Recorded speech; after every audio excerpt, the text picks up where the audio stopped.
Halo sahabatku. Selamat datang kembali di channel Cerita Irfa. Malam ini, kita akan memulai sebuah kisah yang akan menguras emosi dan membuat kita merenung tentang arti keadilan, kesabaran, dan karma.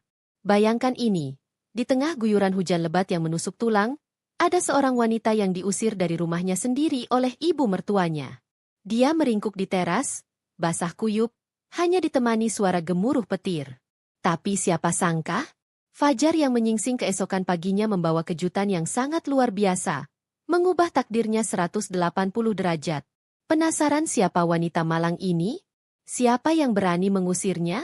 Dan siapakah sosok gubernur yang tiba-tiba datang memeluknya sambil menangis? Sebelum kita selami kisah Nadia, Riko, Ibu Karina, dan Bapak Adam yang penuh drama ini, yuk, tunjukkan dukungan kalian.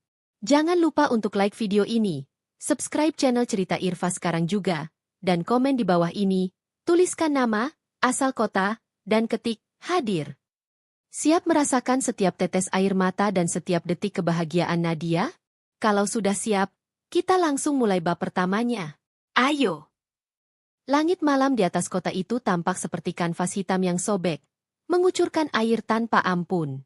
Hujan deras telah turun sejak senja, mengubah jalanan menjadi sungai kecil dan meredam setiap suara kecuali bunyi gemuruh air yang jatuh menghantam bumi. Di dalam rumah mewah yang seharusnya menjadi sarang kehangatan, suasana justru terasa lebih dingin dan mematikan daripada badai di luar. Inilah malam puncak dari penderitaan panjang Nadia. Selama 5 tahun pernikahannya dengan Riko, Nadia telah hidup seperti tawanan di rumah mertuanya. Cinta Riko yang dulu terasa hangat kini telah menguap, digantikan oleh kepatuhan buta pada ibunya, Ibu Karina. Ibu Karina adalah matriark rumah itu.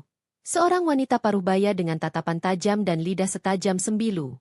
Sejak awal, ia tidak pernah menyukai Nadia. Bagi Ibu Karina, menantu perempuan adalah beban, dan jika menantu itu datang dari keluarga sederhana, ia adalah aib yang harus disingkirkan. Malam itu, keributan mencapai klimaksnya. Pemicunya sepele. Hanya karena Nadia tidak sengaja memecahkan vas porselen antik kesayangan Ibu Karina. Vas itu sudah retak sejak lama dan pecah hanya karena sentuhan ringan. Tetapi bagi Ibu Karina, itu adalah dalih sempurna untuk mengeluarkan semua dendamnya. Ia berdiri tegak di tengah ruang tamu yang luas, menunjuk Nadia dengan jari telunjuknya yang bergetar. Wajahnya merah padam, urat-urat di lehernya menegang, memancarkan amarah yang membara. Dasar perempuan pembawa sial. Barang kesayanganku. Kau tahu berapa harga vas itu? Hah? Itu lebih mahal dari seluruh harta keluargamu digabungkan. Suara Ibu Karina meninggi, menusuk gendang telinga Nadia dan bahkan menembus suara hujan di luar. Nadia hanya bisa tertunduk. Air mata sudah bercampur dengan keringat dingin di pipinya. Bu, saya sungguh tidak sengaja. Saya minta maaf. Saya akan ganti. Bu, saya janji akan bekerja keras untuk menggantinya, ucap Nadia lirih, mencoba meraih simpati. Namun, permintaan maaf itu justru memicu ledakan yang lebih besar. Ganti? Dengan uang dari mana? Kau kira gampang mencari uang? Kau pikir aku butuh uang recehmu itu? Tidak, Nadia. Aku butuh kedamaian di rumah ini, dan selama kau di sini, kedamaian itu tidak akan pernah datang. Kau adalah benalu, beban, pengacau. Riko, suami Nadia, hanya berdiri di sudut ruangan, di balik bayangan lampu kristal. Wajahnya menunjukkan konflik, sedikit rasa bersalah, tetapi lebih banyak ketakutan pada amarah ibunya. Ia tahu Nadia tidak bersalah, ia tahu ibunya keterlaluan, tetapi harga dirinya, dan lebih penting, kantongnya, bergantung pada persetujuan ibunya. Ia memilih diam, membiarkan istrinya dihancurkan. Sikap diam Riko adalah pisau paling tajam yang menusuk hati Nadia. Riko, katakan sesuatu. Bela aku. Aku istrimu, pinta Nadia, menoleh pada pria yang pernah mengucapkan janji suci di hadapan Tuhan. Riko hanya menggelengkan kepala, memalingkan wajahnya. Sudahlah, Nadia. Turuti saja apa kata ibu. Kau memang ceroboh. Dunia Nadia runtuh. Kata-kata Riko adalah vonis mati bagi pernikahan mereka. Rasa sakit pengkhianatan itu lebih pedih daripada semua cacian Ibu Karina digabungkan. Ibu Karina menyeringai penuh kemenangan melihat kelemahan putranya dan kehancuran menantunya. Dengar itu, Nadia? Bahkan suamimu pun sudah muak. Sekarang, kemasi barang-barangmu. Aku tidak mau ada lagi satu detik pun kau tinggal di bawah atap rumahku. Pergi. Sekarang juga. Tapi, Bu, di luar hujan lebat sekali. Saya tidak punya tempat tujuan malam ini. Pinta Nadia lagi, suaranya kini sudah tercekat oleh isak tangis yang tak tertahankan. Ia mencoba memohon kemanusiaan terakhir dari sosok yang tak memiliki hati itu. Itu bukan urusanku. Mau kau mati kedinginan di parit pun, aku tidak peduli. Itu adalah balasan atas semua kesialan yang kau bawa ke rumah ini. Anggap saja ini karma. Keluar. Ibu Karina berjalan ke lemari, mengambil koper kecil usang milik Nadia, dan melemparkannya ke lantai di dekat kaki Nadia. Nadia tidak melawan lagi. Ia tahu tidak ada gunanya. Kemarahan Ibu Karina telah lama menjadi senjata, dan kedinginan hati Riko adalah tameng yang melindungi Ibu Karina. Dengan tubuh gemetar dan hati yang hancur berkeping-keping, Nadia meraih koper kecilnya. Ia menatap Riko untuk terakhir kali, mencari secercah penyesalan, tetapi yang ia temukan hanyalah mata yang kosong dan menghindar. Ia melangkah gontai menuju pintu utama. Saat ia membuka pintu, angin kencang langsung menerpa wajahnya, dan butiran air hujan seolah mencambuk kulitnya. Ibu Karina mengikuti dari belakang, memastikan Nadia benar-benar keluar. Tutup pintunya. Jangan biarkan udara sial dari luar masuk. Perintah Ibu Karina begitu Nadia melangkah melewati ambang pintu.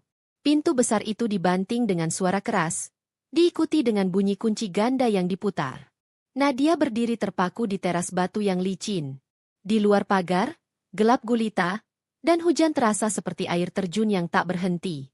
Ia tidak punya uang banyak, tidak punya ponsel, dan tidak punya satupun kerabat atau teman dekat yang bisa ia hubungi. Ia mencoba menekan bel, memohon sedikit waktu hingga hujan reda, tetapi tidak ada jawaban. Ia tahu Ibu Karina dan Riko sedang berada di dalam, menikmati kehangatan dan mungkin merayakan kemenangan mereka atas dirinya. Kedinginan mulai merayap dari telapak kaki hingga seluruh tubuhnya. Nadia menyadari bahwa satu-satunya tempat berteduh adalah teras rumah yang baru saja mengusirnya. Ia menyeret koper dan tubuhnya ke sudut teras, di bawah atap yang sempit. Namun, karena hujan begitu lebat dan angin berputar, air tetap menyiprat dan membasahi dirinya.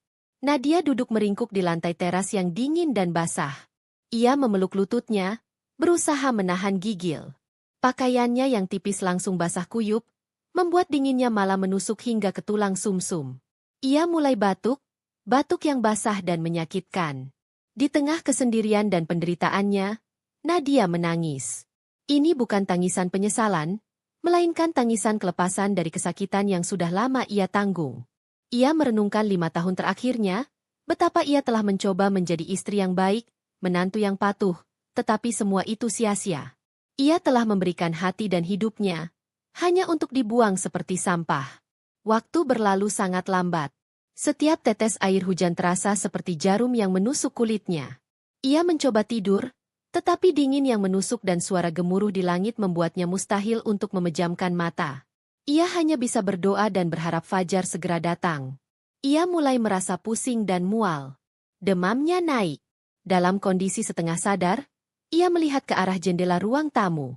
Cahaya dari dalam terlihat samar, menandakan penghuni di dalamnya sedang beristirahat dengan nyaman, tanpa sedikit pun memikirkan nasibnya yang terkapar di luar. Rasa sakit fisik karena dingin itu tidak sebanding dengan sakit hati karena diabaikan oleh suami sendiri. Pikirannya melayang pada masa lalunya yang buram. Ia adalah anak yatim piatu yang dibesarkan di panti asuhan, dan ia selalu bermimpi memiliki keluarga yang hangat. Ketika Riko datang, ia pikir doanya terjawab. Kini, ia menyadari bahwa mimpi itu hanyalah ilusi yang menghancurkannya. Ia tidak memiliki siapa-siapa di dunia ini. Nadia benar-benar pasrah. Ia memejamkan mata dan membiarkan dinginnya air hujan membawanya ke batas kesadaran. Ia berpikir, mungkin jika ia mati di sini, di teras ini, Ibu Karina akan mendapatkan kedamaian yang dicarinya. Namun, dalam momen keputusasaan itu, muncul secercah api perlawanan di hatinya. Ia tidak boleh menyerah. Ia harus bertahan. Bukan untuk Riko atau Ibu Karina, tetapi untuk dirinya sendiri. Akhirnya, setelah melewati malam terpanjang dan terdingin dalam hidupnya, warna abu-abu samar mulai muncul di ufuk timur. Hujan mulai mereda, berubah menjadi gerimis halus. Nadia membuka mata dengan susah payah. Tubuhnya terasa kaku, seluruh ototnya sakit, dan ia menggigil hebat. Ia berusaha berdiri, tetapi kakinya lemas. Ia kembali terduduk, bersandar pada tembok yang lembab. Pemandangan dirinya sungguh menyedihkan. Rambutnya lepek, wajahnya pucat pasi, dan pakaiannya menempel di tubuhnya yang menggigil. Fajar telah tiba, tetapi bagi Nadia, ini adalah awal dari kehancuran yang nyata. Ia tidak tahu kemana ia harus pergi atau bagaimana ia akan bertahan hidup. Ia hanya bisa menatap jalanan yang becek, berharap ada keajaiban kecil yang datang padanya. Ia tidak pernah tahu, keajaiban yang akan datang itu sama sekali tidak kecil, dan akan mengguncang hidup orang-orang yang telah menyakitinya selamanya. Ibu Karina membuka pintu sedikit, ingin memastikan Nadia benar-benar pergi. Ketika ia melihat sosok Nadia yang masih meringkuk di sudut teras, basah kuyup dan tampak menyedihkan, senyum puas tersungging di bibirnya. Sudah pagi. Masih di sini? Cepat pergi sebelum aku panggil keamanan. Cibir Ibu Karina, lalu menutup pintu lagi. Nadia tak berdaya. Ia hanya bisa menunduk, menangisi nasibnya. Ia sudah siap merangkak pergi dari sana, pergi kemana saja, asal jauh dari rumah penuh kepalsuan itu. Namun, tepat pada saat itu, sebuah suara aneh mulai terdengar dari kejauhan. Suara itu mulanya hanya dengungan pelan, tetapi kemudian menguat menjadi raungan mesin yang tertata rapi. Bunyi sirine yang pelan, bukan sirine polisi atau ambulans, tetapi sirine pengawalan yang khas. Nadia mendongak. Ia melihat seberkas cahaya mobil yang terang, semakin lama semakin dekat. Itu bukan hanya satu mobil.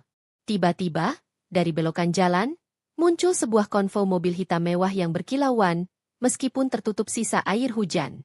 Barisan mobil itu sangat mencolok, terdiri dari beberapa sedan premium yang dikawal oleh mobil-mobil keamanan di depan dan belakang. Konvoi itu bergerak perlahan dan teratur. Para tetangga mulai membuka jendela dan pintu. Sebuah konvoi seperti itu sangat jarang, bahkan nyaris tidak pernah mampir ke lingkungan mereka, kecuali ada pejabat tinggi negara. Jantung Nadia berdetak lebih kencang, bukan karena harapan, tetapi karena takut mengganggu kedatangan rombongan penting itu. Ia berusaha berdiri, ingin menyingkir agar tidak menjadi penghalang. Namun, yang terjadi selanjutnya adalah hal yang tidak terbayangkan oleh siapapun, bahkan oleh Nadia sendiri. Konvoi mobil mewah itu, yang dipimpin oleh sebuah sedan limousine hitam yang sangat elegan, tidak melanjutkan perjalanan. Mereka melambat dan berhenti. Tepat di depan gerbang rumah yang baru saja mengusir Nadia semalam. Semua orang di jalan itu terdiam. Ibu Karina, yang kembali membuka pintu untuk melongok, terperanjat. Riko yang baru bangun, ikut mengintip dari balik tirai. Siapa gerangan tamu sepagi ini? Dan mengapa mereka berhenti di rumah mereka? Konvoi mobil mewah itu berhenti total. Mesin-mesinnya mendengung rendah, menciptakan keheningan yang tegang dan mematikan di lingkungan perumahan yang biasanya tenang. Semua mata tertuju pada mobil hitam elegan yang berada di paling depan. Di teras, Nadia masih meringkuk, berusaha sebisa mungkin agar tidak terlihat.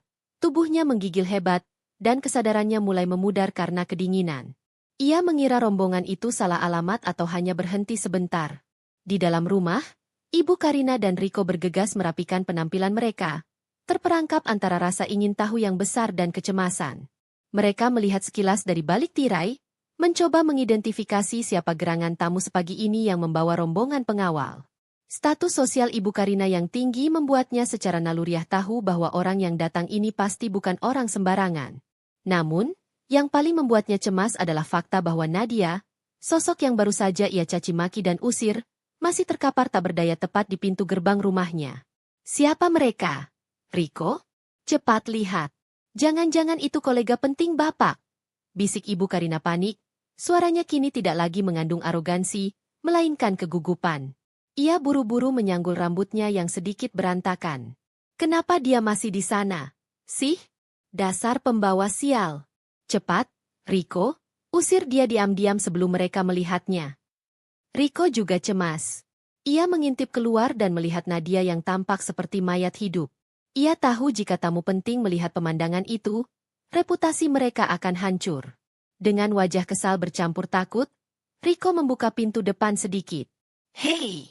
Nadia! Cepat menyingkir! Bangun!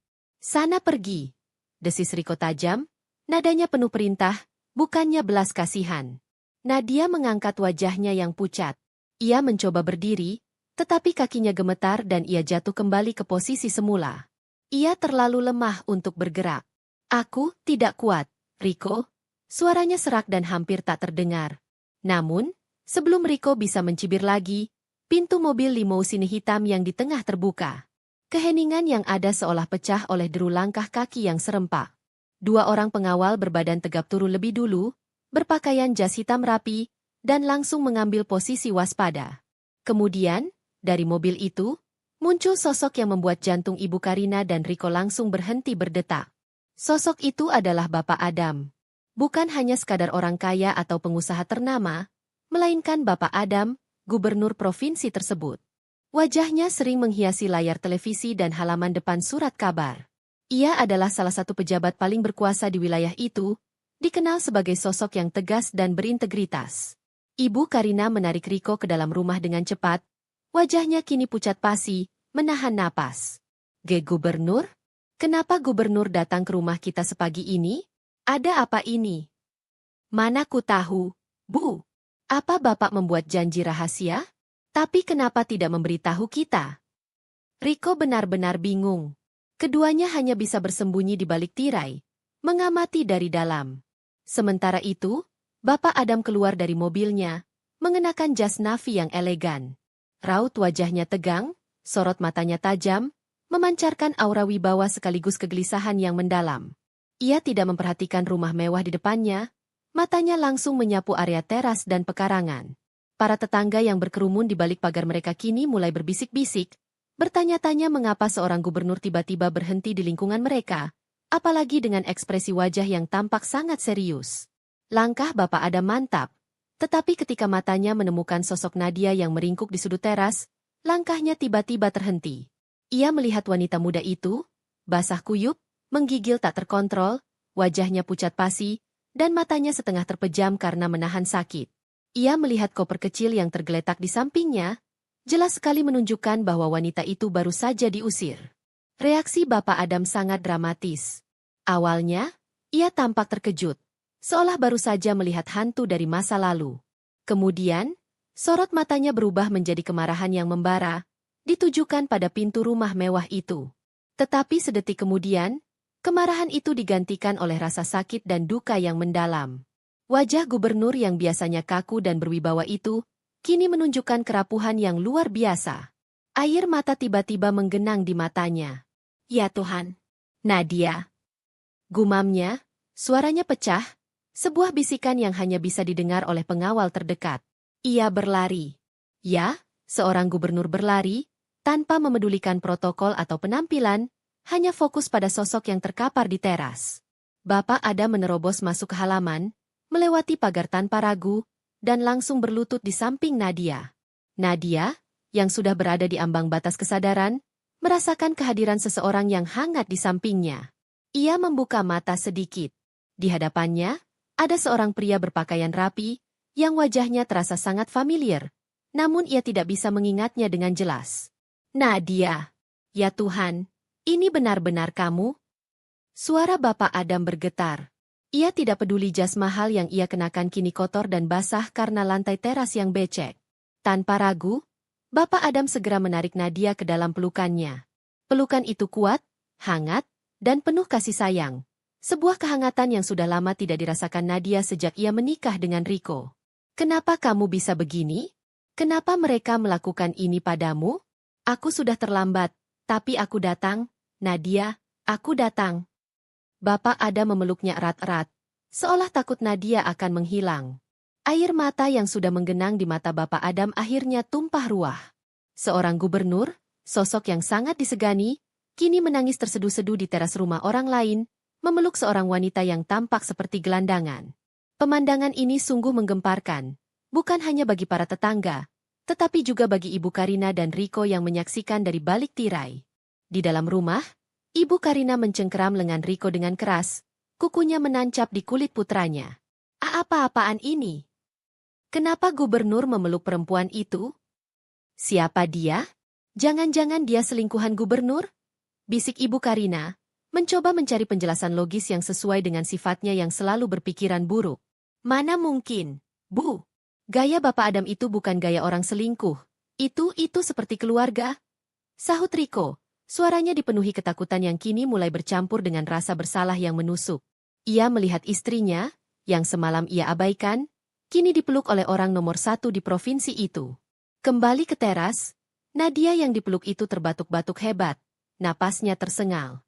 Bapak Adam dengan lembut melepaskan pelukan itu, memegang wajah Nadia di kedua tangannya. Ia memerintahkan pengawalnya untuk segera menghubungi tim medis. Bertahanlah, Dek. Aku akan membawamu pergi dari sini. Jangan khawatir, kamu aman sekarang, ujar Bapak Adam lembut, menggunakan sapaan akrab yang belum pernah didengar orang lain. Mendengar kata, Dek, otak Nadia yang membeku mulai bekerja. Sosok ini, suara ini, matanya. Adam? Nadia memanggil nama itu dengan suara tercekat. Nama yang samar-samar ia ingat dari masa kecilnya di panti asuhan, sebelum mereka terpisah. Mata Bapak Adam berbinar. Iya, Dek. Ini Abang, Adam. Abang mencarimu selama bertahun-tahun. Abang tidak pernah berhenti. Ia tidak bisa melanjutkan kalimatnya, tercekik oleh emosi. Ibu Karina dan Rico yang menyaksikan pengakuan itu dari balik jendela kini benar-benar lemas. Mereka saling pandang dengan horor yang tak terlukiskan. Wanita yang baru saja mereka usir, yang mereka biarkan tidur kedinginan dan basah kuyup di teras, adalah adik kandung dari gubernur. Ketakutan itu kini berubah menjadi teror. Bapak Adam kemudian berdiri tegak.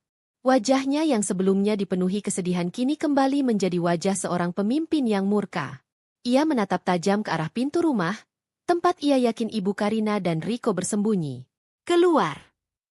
Suara Bapak Adam menggema. Seruan itu begitu kuat hingga membuat Ibu Karina dan Rico terlonjak kaget. Wibawanya terasa menusuk, bahkan dari jarak yang jauh. Ibu Karina mendorong Rico. Cepat, Rico. Kau yang hadapi. Cepat minta maaf. Katakan kau tidak tahu apa-apa. Dengan tubuh gemetar, Rico membuka pintu dan melangkah keluar, diikuti oleh Ibu Karina yang berusaha menampilkan wajah paling menyesal dan sopan yang ia punya. Mereka berjalan dengan langkah tertatih-tatih, berhadapan dengan Bapak Adam yang berdiri tegak seperti patung kemarahan. Selamat pagi, Bapak Gubernur. Sapa Ibu Karina dengan suara yang dibuat-buat manis dan gemetar. Kami sungguh tidak tahu kehormatan ini. Ada urusan apa Bapak datang sepagi ini? Kami sangat. Diam, potong Bapak Adam tanpa basa-basi. Matanya menatap lurus ke mata Ibu Karina. Tatapan yang membuat wanita angkuh itu seketika menciut. Kalian berdua, jelaskan padaku, apa yang terjadi pada adikku? Kenapa dia terkapar di teras rumah kalian, basah kuyup seperti ini? Ibu Karina tergagap. Adik? Adik Bapak Gubernur? Oh, tidak. Ini pasti salah paham, Bapak. Dia hanya sedikit sakit dan ingin mencari udara segar. Kami baru saja hendak membangunkannya. Dalih Ibu Karina terdengar begitu lemah dan konyol di telinga semua orang yang mendengarnya. Udara segar sambil membawa koper? Di tengah hujan lebat. Ibu? Bapak Adam menunjuk koper usang Nadia yang tergeletak basah. Jangan coba bohong padaku. Aku adalah Adam, kakak kandung dari wanita yang kalian perlakukan seperti sampah ini. Kalian telah mengusirnya tadi malam. Kalian membiarkan dia kedinginan hingga nyaris mati di teras kalian sendiri. Rico mencoba menyela. Tunggu, Bapak. Saya adalah suaminya. Kami hanya bertengkar kecil, Pak. Saya janji akan memperbaikinya. Saya akan merawat Nadia. Bapak Adam hanya menatap Rico dengan jijik. Suami? Suami macam apa yang membiarkan istrinya diusir saat hujan? Suami macam apa yang tidak membela istrinya dari kejahatan ibunya sendiri? Kau tidak pantas menyebut dirimu suami. Kau hanya seorang pengecut. Rico. Ucapan Bapak Adam itu bukan hanya menghancurkan harga diri Rico, tetapi juga membenarkan semua rasa sakit yang dirasakan Nadia. Di tengah kekacauan itu, tim medis dari rombongan Bapak Adam tiba. Mereka segera memberikan pertolongan pertama pada Nadia. Bapak Adam dengan sangat hati-hati mengangkat tubuh Nadia yang lemas, dan membawanya menuju mobilnya. Saat Bapak Adam membawa Nadia melewati Ibu Karina dan Rico, Ibu Karina berusaha meraih tangan Nadia. Nak Nadia, tunggu. Jangan pergi. Ibu mohon, maafkan ibu. Ibu tidak tahu. Ibu akan masakan makanan kesukaanmu. Riko akan belikan baju baru untukmu. Suara Ibu Karina berubah drastis. Dari singa menjadi kucing yang memohon. Nadia, yang kepalanya bersandar di dada Bapak Adam, membuka matanya sedikit. Ia menatap wajah mertuanya yang kini memelas, penuh kepura-puraan dan ketakutan. Nadia tidak mengucapkan sepatah kata pun. Ia hanya memalingkan wajahnya perlahan, sebuah gestur penolakan yang lebih menyakitkan daripada 1000 kata makian. Bapak Adam membawa Nadia masuk ke dalam mobil, mengatur kursinya agar nyaman. Sebelum menutup pintu, ia menatap lurus ke arah Ibu Karina dan Riko sekali lagi. Kalian akan menyesali hari ini. Mulai sekarang, wanita yang kalian sebut pembawa sial itu berada di bawah perlindungan penuh negara. Dan untuk perlakuan yang kalian berikan padanya, aku pastikan kalian akan mendapatkan balasan yang setimpal. Pintu mobil tertutup rapat, dan Bapak Adam memberi isyarat kepada pengawal. Dalam hitungan detik, konvo mobil mewah itu bergerak menjauh, meninggalkan Ibu Karina dan Riko yang berdiri kaku di teras rumah mereka, disaksikan oleh mata-mata tajam para tetangga. Mereka berdua ditinggalkan dalam kehancuran reputasi dan ketakutan yang mencekam. Mobil limousin hitam yang membawa Nadia meluncur dengan kecepatan tinggi, diikuti oleh iring-iringan pengawalan yang ketat. Di kursi belakang yang mewah dan hangat, Bapak Adam memeluk adik perempuannya yang ditemukan kembali. Sementara tim medis darurat sibuk menangani kondisi kritis Nadia. Ia diberi selimut tebal, infus, dan obat penurun demam. Meskipun tubuh Nadia terasa sangat lemah, pelukan Bapak Adam memberinya kekuatan dan rasa aman yang tak pernah ia rasakan selama bertahun-tahun. Di sisi lain kota, di teras rumah yang kini terasa dingin dan kosong, Ibu Karina dan Riko masih berdiri membeku. Kebisuan di antara mereka terasa lebih berat daripada hujan semalam. Para tetangga mulai berani berbisik-bisik, melontarkan spekulasi dan cibiran. Reputasi yang selama ini dijaga Ibu Karina dengan susah payah, hancur lebur dalam waktu kurang dari 10 menit. Bu, bagaimana ini? Dia benar-benar adik gubernur? Kita sudah mengusirnya. Suara Riko bergetar, kini ia tidak hanya takut pada ibunya, tetapi takut pada kekuasaan yang baru saja mereka lawan. Ibu Karina tiba-tiba menampar wajah Riko dengan keras. Diam. Bodoh. Kenapa kau tidak pernah membela dia? Kenapa kau diam saja saat aku mengusirnya? Kalau saja kau membawanya masuk, semua ini tidak akan terjadi. Kau pikir aku mau jadi bahan tertawaan sekota? Teriak Ibu Karina, menyalurkan rasa takutnya menjadi amarah kepada putranya. Tapi Bu, ibu yang menyuruhnya pergi. Ibu yang membanting pintunya. Balas Riko, air matanya keluar, bukan karena tamparan ibunya, tetapi karena menyadari kebodohan dan kekejian yang telah mereka lakukan bersama. Ia melihat ke belakang ke teras yang basah. Rasa bersalah menghantamnya keras. Bukan karena kasihan pada Nadia, melainkan karena ancaman kehilangan segalanya. Ibu Karina tidak peduli lagi. Yang ia pikirkan hanya cara untuk memperbaiki situasi ini. Kita harus menyusul. Kita harus minta maaf. Kita harus bilang bahwa semua ini hanya sandiwara. Kita harus bilang bahwa Nadia yang ingin pergi mencari udara segar. Ayo, cepat. Kita harus mendapatkan dia kembali sebelum gubernur itu bertindak. Mereka berdua lari masuk ke dalam mobil Riko, panik dan kacau balau, mengejar bayangan konvo mobil yang sudah menghilang. Namun, mereka tahu, bahkan jika mereka berhasil menyusul, peluang mereka untuk bertemu Nadia atau Bapak Adam sangat kecil. Jaringan pengamanan gubernur tidak akan membiarkan sepasang orang yang baru saja mengusir adik kandungnya mendekat. Sementara itu, Nadia dibawa ke rumah sakit khusus yang dikelola oleh pemerintah provinsi. Rumah sakit itu tertutup dari publik, memberikan privasi penuh. Setibanya di sana, Nadia langsung dipindahkan ke ruang perawatan intensif. Bapak Adam berdiri di samping ranjang Nadia, menatap wajah adiknya yang pucat. Semua pengawal, dokter, dan perawat menundukkan kepala mereka dengan hormat, tetapi Bapak Adam tidak peduli. Ia hanya memegang tangan Nadia yang terasa dingin. Ia tidak lagi menjadi gubernur. Ia hanyalah seorang kakak yang akhirnya menemukan adiknya yang hilang dalam kondisi yang memilukan. Aku minta maaf, Dad. Seharusnya aku menemukanmu lebih cepat. Bisiknya, penuh penyesalan. Setelah kondisi Nadia stabil dan ia tertidur pulas akibat obat penenang, Bapak Adam keluar dari ruangan. Wajahnya kembali mengeras, aura gubernur kembali menyelimutinya. Ia memanggil ajudan utamanya. Lakukan penyelidikan latar belakang penuh. Segera. Aku ingin tahu semua yang terjadi pada Nadia selama dia menikah dengan pria bernama Riko itu, dan bagaimana perlakuan Ibu Karina padanya. Selidiki detail keuangan dan pekerjaan mereka. Aku ingin berkas ini ada di meja kerjaku sore ini. Tidak ada satupun detail yang boleh terlewat. Siap, Bapak Gubernur. Jawab ajudan itu dengan sigap. Kemudian, Bapak Adam melangkah ke ruang tunggu VIP. Ia duduk, memejamkan mata sejenak, dan membiarkan ingatannya kembali ke masa lalu. Pengakuan yang menggemparkan, transisi ke bab 4 sedih. Tahun-tahun berlalu seperti kabut. Adam dan adiknya, Nadia, terpisah saat mereka masih sangat kecil. Saat sebuah bencana alam, misalnya, banjir bandang atau kebakaran besar, menghantam panti asuhan tempat mereka dibesarkan. Adam, yang saat itu lebih tua, berhasil diselamatkan dan diadopsi oleh keluarga politisi kaya yang tidak memiliki anak. Keluarga barunya memberinya pendidikan terbaik, memberinya nama baru, dan membimbingnya hingga ia mencapai puncak karir politiknya sebagai gubernur. Namun, Adam tidak pernah melupakan adiknya. Di balik semua kemewahan dan kekuasaan, ia menyimpan foto lama yang buram dan sebuah liontin yang sama persis dengan liontin yang ia kenakan. Ia telah menggunakan semua sumber dayanya, dana pribadi, dan bahkan tim khusus untuk mencari adiknya. Pencarian itu sangat dirahasiakan karena ia tidak ingin menyalahgunakan posisinya untuk urusan pribadi.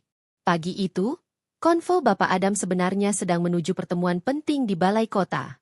Tetapi ajudan Bapak Adam tiba-tiba menerima laporan terakhir dari tim pencari yang sudah bekerja selama sebulan penuh di area perumahan tersebut. Laporan itu mencantumkan alamat rumah Riko dan nama Nadia, yang sangat cocok dengan kriteria pencarian mereka, dan mencantumkan foto buram Nadia saat menikah. Ketika konvoi melintasi jalan di depan rumah Riko, Bapak Adam secara naluriah meminta sopirnya berhenti. Ia melihat foto Nadia di laporan itu, kemudian ia melihat sosok yang meringkuk di teras. Walaupun kondisi Nadia sangat memprihatinkan, tatapan matanya, bentuk wajahnya, dan yang paling penting, liontin kecil yang tergantung samar di lehernya, yang tidak dilihat oleh Ibu Karina dan Riko, langsung mengonfirmasi identitasnya. Liontin yang sama persis dengan yang ia simpan. Inilah sebabnya mengapa air mata seorang gubernur tumpah ruah. Bukan hanya karena rasa haru, tetapi karena rasa bersalah yang menusuk. Ia adalah gubernur yang bisa memerintah satu provinsi, tetapi ia gagal melindungi adik kandungnya sendiri yang ternyata hidup dalam penderitaan hanya beberapa kilometer dari kantornya. Sesaat kemudian, Bapak Adam menerima telepon. Itu adalah panggilan dari Ibu Karina, yang meminta bertemu dan berjanji akan menjelaskan semuanya. Tidak perlu. Jawab Bapak Adam dingin. Saya tidak punya urusan apapun dengan Anda selain satu hal, mengurus akibat dari kejahatan yang Anda lakukan. Tapi, Bapak Gubernur, kami bisa jelaskan. Kami akan berikan dia harta kami. Kami akan beri kompensasi. Jangan laporkan kami. Isak Ibu Karina di ujung telepon, suaranya sudah berubah total. Kalian kira adikku itu bisa dibeli? Harta yang kalian tawarkan itu tidak sebanding dengan satu malam penderitaannya. Tunggu saja kabar dari tim hukumku. Tutup Bapak Adam sebelum memutuskan sambungan telepon. Ibu Karina menjerit histeris di dalam mobilnya. Ia tahu mereka telah melakukan kesalahan terbesar dalam hidup mereka. Kesalahan yang tidak bisa diperbaiki dengan uang atau permohonan maaf. Kembali ke rumah sakit, Bapak Adam memasuki kamar Nadia lagi. Ia duduk di sampingnya, menunggu Nadia bangun. Setelah beberapa jam, Nadia perlahan membuka matanya. Demamnya sudah turun, dan ia tampak jauh lebih baik. Abang. Panggil Nadia lemah. Matanya kini berkaca-kaca. Ia mengulurkan tangan. Bapak Adam meraih tangannya dengan cepat dan menggenggamnya erat. Ya, Dek. Abang di sini. Semuanya baik-baik saja sekarang. Jangan khawatir. Tidak ada lagi yang bisa menyakitimu. Nadia mulai menangis lagi, tetapi kali ini adalah tangisan kebahagiaan dan kelegaan. Ia akhirnya memiliki keluarga. Ia akhirnya diselamatkan dari mimpi buruknya. Kenapa? Kenapa abang bisa jadi gubernur? Tanya Nadia polos. Bapak Adam tersenyum tipis. Itu cerita panjang, Dek. Tapi yang terpenting, Abang punya cukup kekuatan sekarang untuk memastikan tidak ada lagi yang bisa menyentuhmu. Dulu kita terpisah karena takdir. Sekarang kita dipersatukan kembali oleh takdir. Dan abang tidak akan melepaskanmu lagi. Ia menjelaskan secara singkat perihal adopsi dan pencariannya yang bertahun-tahun. Nadia mendengarkan dengan haru, menyadari bahwa ia tidak pernah sendirian seperti yang ia kira. Lal, Riko dan Ibu Karina. Nadia menyebutkan nama mereka dengan suara yang dipenuhi kegetiran. Wajah Bapak Adam berubah dingin kembali. Jangan khawatirkan mereka. Tugasmu sekarang adalah pulih. Biarkan abang yang mengurus sisanya. Abang tidak akan membiarkan perlakuan mereka berlalu tanpa konsekuensi yang setimpal. Nadia tahu, kata-kata itu bukan ancaman kosong. Itu adalah janji seorang pemimpin yang adil dan seorang kakak yang melindungi. Ia tahu balasan untuk Ibu Karina dan Riko tidak akan datang dari tangannya, tetapi dari tangan Bapak Adam, melalui jalur yang paling sah, keadilan. Dan Nadia merasa lega. Ia tidak perlu lagi kotor membalas dendam. Ia hanya perlu fokus pada kehidupan barunya yang kini terbentang luas di hadapannya. Beberapa hari berlalu. Nadia masih dirawat di rumah sakit khusus. Kondisinya terus membaik di bawah pengawasan tim medis terbaik. Kehadiran Bapak Adam yang selalu menyempatkan diri datang, bahkan di tengah kesibukan sebagai gubernur, memberikan kekuatan mental yang jauh lebih besar daripada obat manapun. Sementara itu, dunia luar heboh. Para wartawan dan media massa mencium adanya keanehan di balik konvoi mendadak gubernur ke sebuah perumahan elit dan menghilangnya Nadia dari rumah suaminya. Di sisi lain, kehidupan Ibu Karina dan Riko telah berubah menjadi neraka. Ibu Karina tidak bisa tidur. Ponselnya tidak berhenti berdering dengan panggilan dari kolega yang penasaran.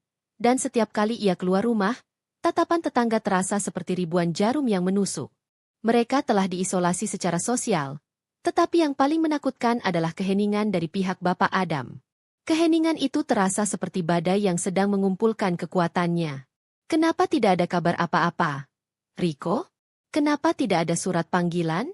Kenapa tidak ada polisi datang? Jangan-jangan dia sudah melupakan kita? Bisik Ibu Karina cemas, duduk gelisah di sofa mewah ruang tamunya yang kini terasa seperti penjara. Mana ku tahu, Bu. Semua koneksiku tidak ada yang mau membantu. Begitu mereka tahu ini menyangkut gubernur, mereka semua lari. Balas Riko frustrasi. Bisnis kecilnya mulai goyah. Beberapa klien penting tiba-tiba membatalkan kontrak tanpa alasan jelas. Efek domino dari ancaman tersirat Bapak Adam mulai bekerja. Tepat pada siang itu, saat kecemasan mereka mencapai puncaknya, berita breaking news muncul di semua saluran televisi. Bapak Adam mengadakan konferensi pers mendadak di kantor pusat pemerintahan, sebuah acara yang disiarkan langsung. Ibu Karina dan Riko langsung terpaku di depan layar. Tangan mereka berkeringat dingin. Bapak Adam berdiri di podium, tampak tenang, tetapi matanya memancarkan ketegasan. Setelah menyampaikan beberapa isu pemerintahan, ia menggeser topik ke masalah pribadi yang menjadi sorotan publik. Hari ini, ujar Bapak Adam dengan suara yang mantap dan berwibawa, saya ingin membuat sebuah pengakuan pribadi yang juga merupakan sebuah kebahagiaan terbesar dalam hidup saya, sekaligus sebuah pengungkapan yang menyedihkan. Para wartawan mulai memegang pena mereka dengan antusias. Beberapa hari yang lalu, saya menemukan seseorang yang telah saya cari selama puluhan tahun. Dia adalah saudara kandung saya, adik perempuan saya. Seketika, ruang konferensi pers dipenuhi oleh bisik-bisik. Bapak Adam menunggu hingga suasana kembali tenang, lalu melanjutkan. Adik saya, yang dulu terpisah dari saya sejak kami kecil saat kami berada di panti asuhan, akhirnya saya temukan. Namanya adalah Nadia. Ya, Nadia, yang beberapa dari Anda mungkin mengenalnya sebagai istri dari Tuan Riko. Kamera-kamera menyorot wajah Bapak Adam dan foto lama Nadia dari arsip panti asuhan ditampilkan di layar besar. Pengakuan itu menggemparkan. Ibu Karina dan Riko di rumah terperosok ke sofa, kaget setengah mati. Ini adalah konfirmasi resmi yang menghancurkan semua harapan mereka untuk menyangkal. Bapak Adam kemudian menceritakan secara singkat kisah perpisahan mereka, adopsinya oleh keluarga politisi, dan pencarian Nadia yang tak kenal lelah. Ia kemudian beralih ke bagian yang paling sensitif. Namun, saya menemukan adik saya dalam kondisi yang sangat memprihatinkan. Ia ditemukan terkapar di teras rumah suaminya, basah kuyup, sakit, dan hampir mati kedinginan setelah diusir paksa pada malam hari yang hujan lebat. Tindakan kejam ini dilakukan oleh ibu mertuanya, Ibu Karina, dan didiamkan oleh suaminya sendiri, Rico. Ruangan itu langsung riuh. Wartawan berteriak, meminta klarifikasi. Skandal. Seorang gubernur menemukan adiknya yang teraniaya oleh keluarga suaminya. Bapak Adam mengangkat tangan, meminta keheningan. Saya tidak menggunakan podium ini untuk membalas dendam secara pribadi, tetapi saya menggunakan wewenang saya untuk memastikan keadilan ditegakkan. Adik saya, Nadia, telah menderita secara fisik dan mental akibat perlakuan tidak manusiawi ini. Dan sebagai kakaknya, saya akan menggunakan segala jalur hukum yang tersedia untuk meminta pertanggungjawaban atas kekejaman tersebut. Ia menekankan kata-kata itu. Ini bukan hanya masalah keluarga. Ini adalah masalah hukum dan etika. Mulai hari ini, Nadia secara resmi berada di bawah perlindungan dan pengasuhan saya. Dan bagi mereka yang telah menyakitinya, ketahuilah, karma bekerja, dan keadilan akan segera menyusul. Bapak Adam mengakhiri konferensi persnya. Tetapi dampak dari pengakuan itu baru saja dimulai. Di rumah Rico, suasana berubah menjadi histeria. Habis. Kita tamat, Rico. Dia akan menghancurkan kita. Dia akan mengirim kita ke penjara. Jerit Ibu Karina, merobek-robek tirai jendela karena panik. Wajahnya yang arogan kini dipenuhi ketakutan yang nyata. Tenang, Bu. Mungkin kita bisa menyuapnya. Kita punya koneksi di Dewan Kota. Rico mencoba berpikir, tetapi otaknya terasa beku. Menyuap gubernur? Kau gila. Koneksi kita semua sudah lari. Kau tidak dengar apa yang dia katakan? Dia bilang keadilan akan menyusul. Ibu Karina meninju lengan Rico berulang kali. Sejak saat itu, hidup mereka yang sudah tegang menjadi semakin parah. Dalam 1 jam setelah pengumuman itu, panggilan telepon datang, bukan dari rekan, melainkan dari tim pengacara yang mewakili Nadia dan Bapak Adam. Surat panggilan itu berupa gugatan cerai dari Nadia dan tuntutan ganti rugi atas perlakuan tidak manusiawi. Tetapi yang paling mengerikan adalah tuntutan perdata yang diajukan oleh tim hukum gubernur atas tuduhan penelantaran yang menyebabkan kerugian fisik dan mental, yang jika terbukti, akan membawa konsekuensi finansial yang besar. Keesokan harinya, Rico dipanggil mendadak oleh manajemen perusahaannya. Ia yang selama ini merasa jabatannya aman, tiba-tiba harus menghadapi dewan direksi. Mereka tidak menyebutkan nama Bapak Adam, tetapi alasannya sangat jelas, masalah pribadi Anda telah merusak citra perusahaan dan mengganggu kerjasama kami dengan mitra utama yang berafiliasi dengan pemerintah. Rico dipecat tanpa pesangon. Kembali ke rumah, Rico dengan wajah babak belur, harus menyampaikan berita buruk itu kepada Ibu Karina. Aku dipecat, Bu. Aku tidak punya pekerjaan lagi, ucap Rico dengan suara pecah. Ibu Karina terhuyung, seolah-olah baru saja dipukul.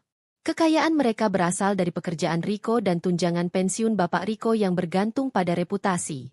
Tidak mungkin. Pergi ke sana.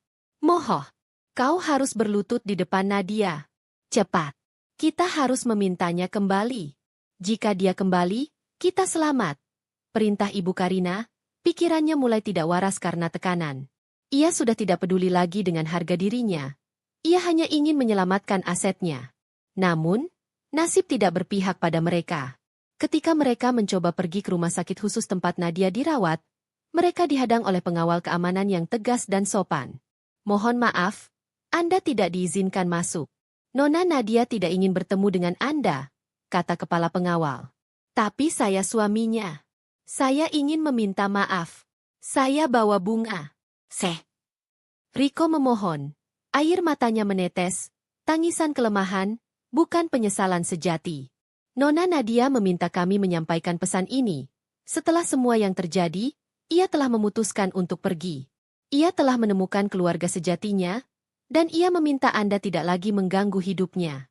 Proses perceraian akan ditangani oleh pengacaranya. Balas pengawal itu, suaranya datar dan final. Mendengar kata-kata itu, Ibu Karina jatuh terduduk di lantai lobi rumah sakit. Ia baru menyadari bahwa permainan mereka telah berakhir.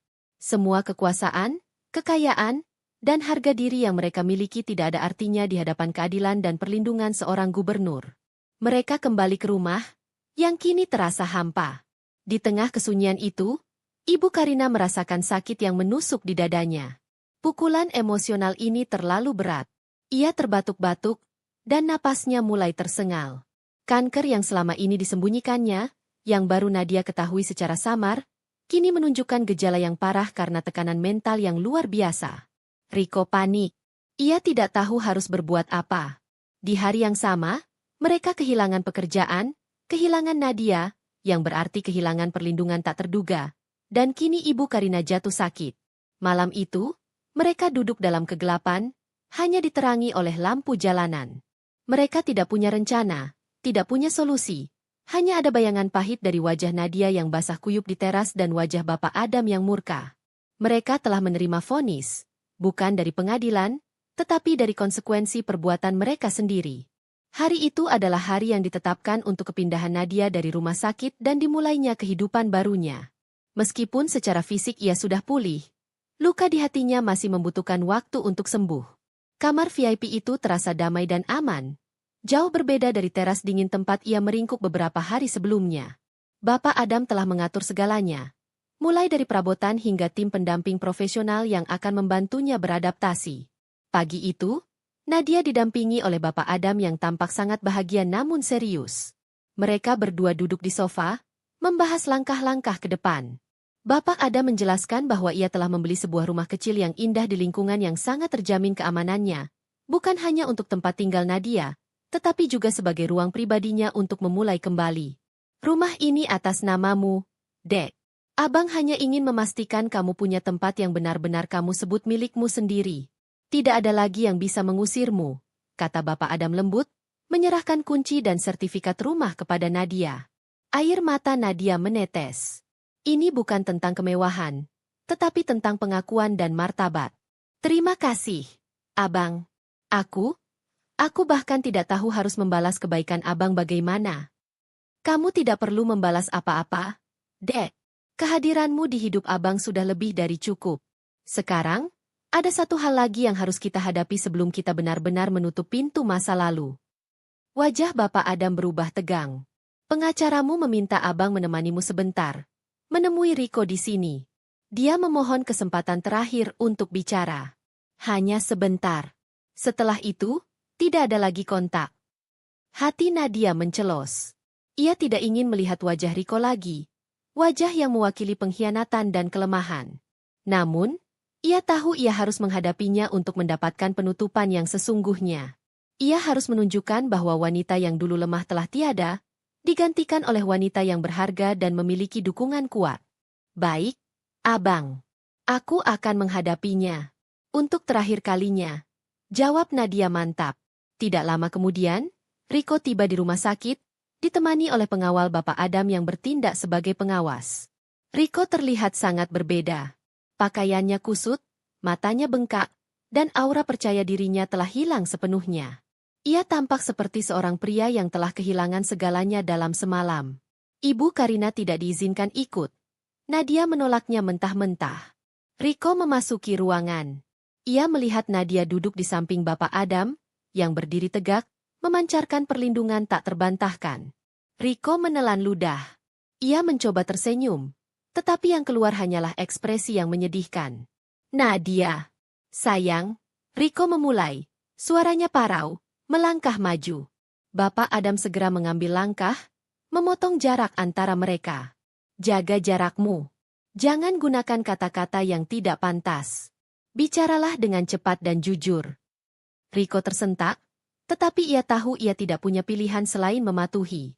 Ia berlutut di lantai, sebuah tindakan dramatis ala sinetron yang sudah tidak lagi mempan bagi Nadia. Nadia, kumohon, maafkan aku. Aku tahu aku pengecut. Aku tahu aku salah besar karena membiarkan ibu mengusirmu.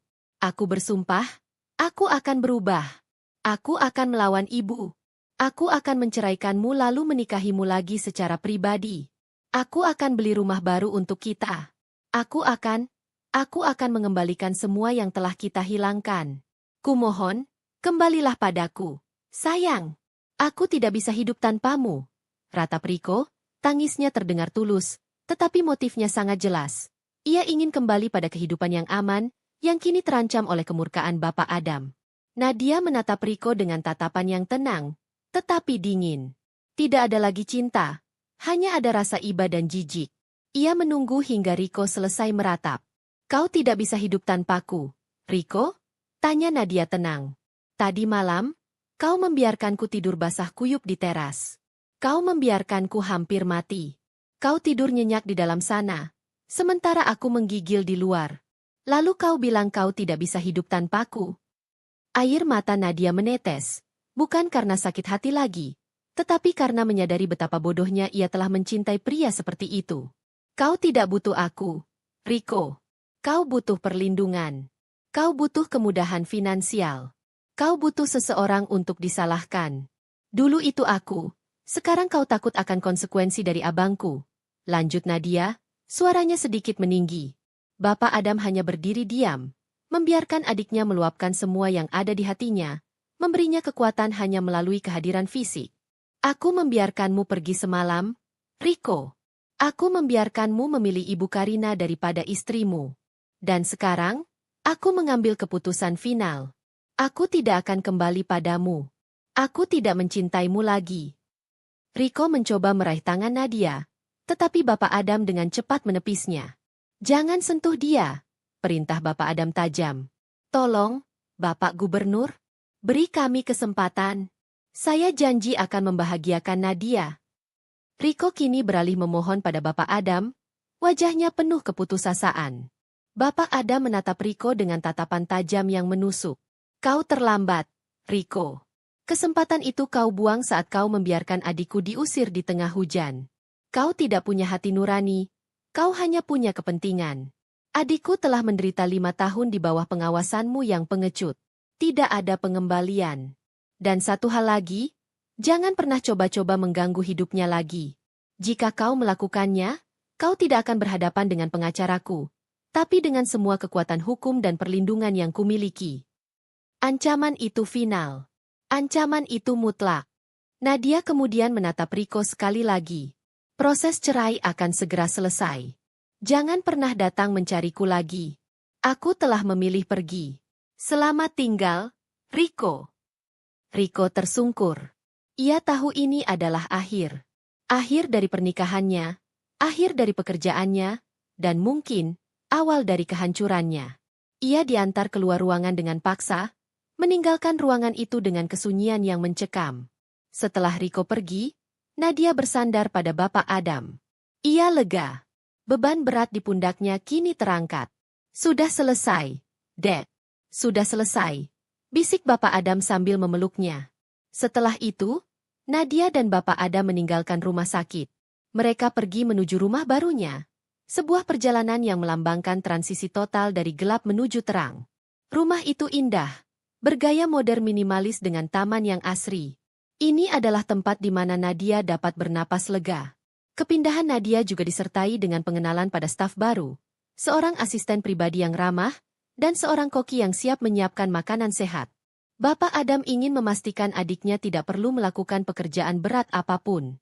Pada sore harinya, Nadia duduk di teras belakang rumah barunya, menghirup udara segar yang bersih, jauh dari bau apek rumah Riko yang penuh kemunafikan. Ia melihat langit. Hatinya dipenuhi rasa syukur yang tak terhingga.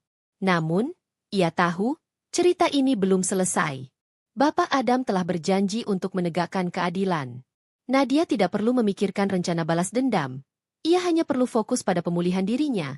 Sementara konsekuensi dari perbuatan Ibu Karina dan Riko mulai berproses di balik layar.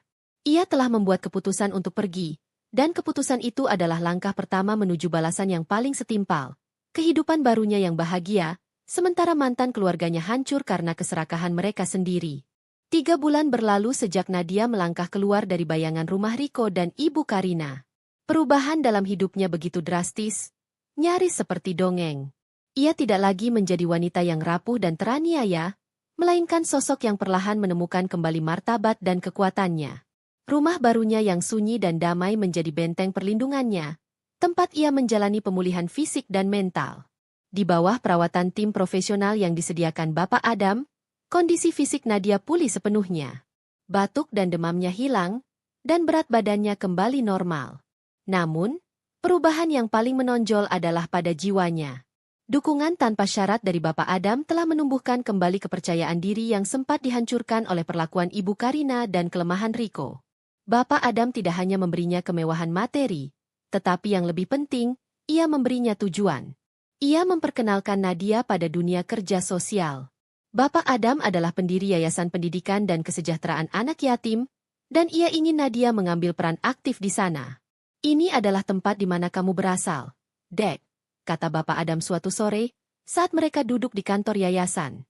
Kamu tahu rasanya tidak punya siapa-siapa, dan kamu tahu betapa berharganya kesempatan. Abang ingin kamu menggunakan pengalaman hidupmu untuk membantu anak-anak ini. Ini bukan pekerjaan, ini adalah misi. Nadia menerima tantangan itu dengan hati terbuka. Mengelola yayasan tidak mudah. Itu melibatkan pertemuan dengan para donatur kaya, mengatur logistik, dan yang paling penting, berinteraksi langsung dengan anak-anak. Hal ini memaksa Nadia keluar dari cangkangnya. Transisi sosialnya sungguh mencolok. Dalam sebulan, Nadia yang dulu canggung di keramaian, kini mulai hadir di acara-acara sosial penting, selalu didampingi oleh Bapak Adam atau asisten pribadinya. Ia diperkenalkan di lingkungan elit sebagai adik gubernur, sebuah identitas yang langsung membuka semua pintu hormat.